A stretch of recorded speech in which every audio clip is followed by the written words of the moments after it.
Anh hoa ngày ô có môi tên thiên lại ti lim nghe anh lim người ri cả ta thiên lại phân tu lô ni mà sẽ hay lung la lúa xì dân chính cha chỉ lâu ya thiên lại đắng xì lô min hoa ngày tu lal ba gặp ba ngày trẻ gặp chuyện luôn thế tin hi nắng nên chiều cùng tu đi chân chính cha chiều ya chuyện luôn bằng dễ na nghe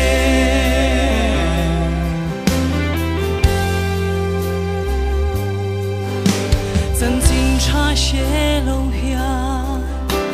mà mộ na sẽ lâu ya muang bên lại tua lần lệ nghe anh đừng rèn đô lo vin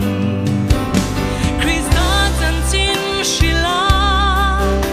anh đừng na shil tur ya lal pan min ko min nga kren si chân chính cha shil lâu ya thiên lai đắng xì lô min pa ngày tu lal ba gặp ba ngày trẻ cái chuyện luôn thế tin hi nắng nên chia luôn tu đi i chân chính cha shil ya chuyện luôn mang dễ na nghe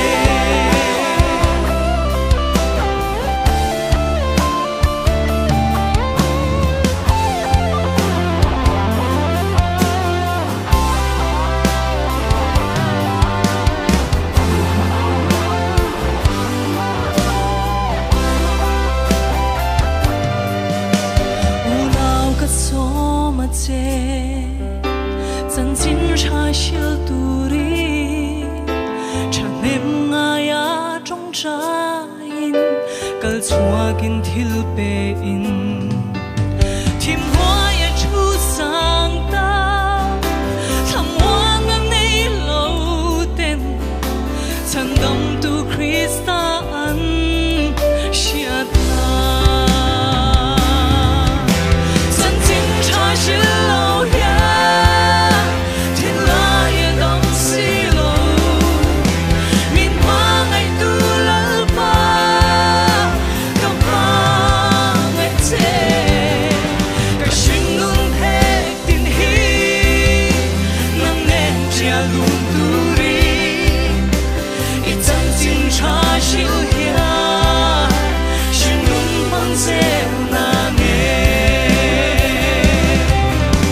chân chính cha shil lâu ya thiên lai đắng xì lô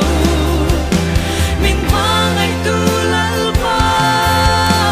gặp ba ngày trẻ cái chuyện luôn thế tin hi nắng nên chia luôn tu đi